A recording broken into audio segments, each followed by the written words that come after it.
Well,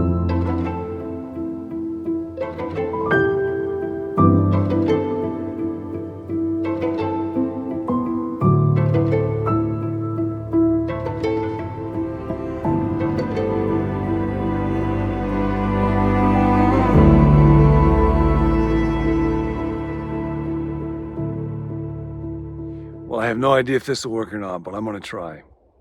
I had not planned on shooting a devotional today. I don't have my microphone, so I don't know if the sound will work. I have improvised a stand for my camera in a little tree, and I have no idea if it'll hold up, but it's too beautiful here. And so I wanted to talk with you about beauty. And the word for today comes from a novel by Dostoevsky called The Idiot. And it was his attempt to portray something of the wonder and mystery and character and heart of Jesus. And so the title character is a figure of him, Prince Mishka, who is the great misfit, the great failure, comes in great frailty and weakness, and in the end dies a death that does not look particularly significant.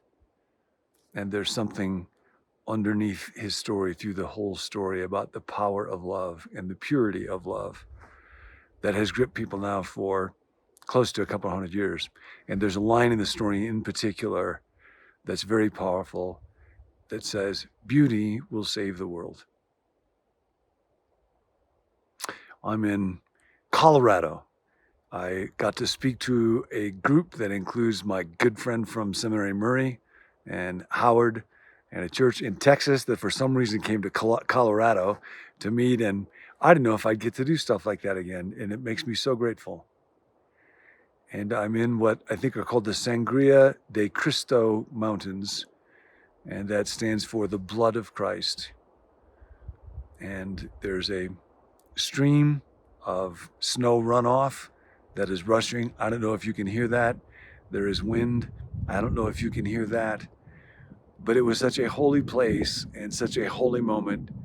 I was walking up this trail. There's nobody around for a long time since I've been up here, listening to Mozart on my really cool Bose sunglasses, and soft enough so that I could hear the birds and hear the wind and hear the stream.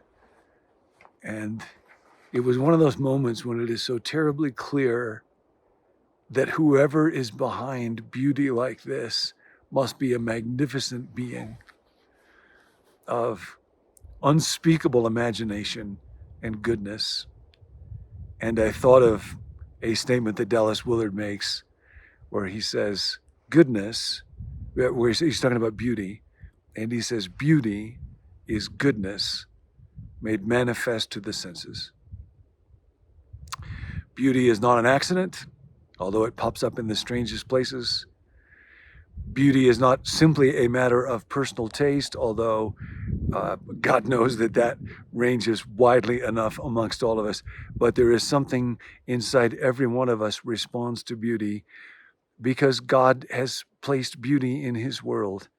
There is a verse that I love in the book of Ecclesiastes. He has made everything beautiful in its time. And then it goes on, God has also set eternity in the hearts of men. There is great beauty in a little child, in a tree. I don't know if you can see the plains behind me and snow-capped mountains beyond them, in creation, in snow, in water, in people. And it is God who is the author of beauty. I love in the New Testament when Peter and John are going into the temple and a man cries out for healing. He is at what is called the beautiful gate. And the promise in Revelation at the very end includes that word as well, where it says, now the church, that's people like you and me, will appear like a bride in beauty, beautifully dressed, moral beauty. Beauty will save the world. And I don't understand all of what that means, but I know there is something inside each one of us that is deeply touched by beauty. And the reason for that is because God placed it there. And so somehow there is something in us that yearns for God. It's not just everything is beautiful in its time. It is that God makes everything beautiful in its time. And God came, and as much as he loves beauty and authored beauty, for a time divested himself of that beauty. Isaiah, in talking about the suffering servant, which the New Testament writers would come to identify with Jesus, said he had no beauty or majesty that we should be drawn to him. Nothing that was superficial, nothing that was cosmetic. And yet in the brutality and ugliness of his humiliation and death on the cross, we see beauty like the world has never known. Beauty will save the world. I remember many, many, many years ago when I was going to a little retreat that Dallas was going to speak at, and it was at a retreat center, walking into the room, and he was looking out the window where there was a pond and there were ducks on the pond. Dallas, what are you thinking? He was thinking about what a gratuitous creature a duck was. There is no need for a duck. There is no reason for a duck. It is just the joyful generosity of God that would create something like that. Gratuitous, of course, is connected to that word gratia, to that word grace. He makes everything beautiful in its time. And yet, how often I don't see it. This is the time. And so for a few moments up here, it is clear to me that although I bring my whole life up here, including the pain of life, I bring it up here for a moment right now. It's just overwhelmed by beauty. And it will be redeemed. And that's the promise. He has made everything beautiful in his time. He will make you and me, people, beautiful one day. One day, the ugliest and most painful things now will somehow be redeemed. So today, find beauty. How often we walk blindly through days when the beauty of God, who's made everything beautiful in its time, in a blade of grass, in a note of music, in the face of a friend, in the joyful thought of the heart, in the taste of a piece of warm bread, it's available all the time. Today, don't miss it. Today, be awake to beauty. Take a moment to listen to something or look at something or taste something and be struck by it, even if it's terribly ordinary. The beauty of the ordinary is sometimes the most heart-piercing of all. And we thank you, our beautiful Savior.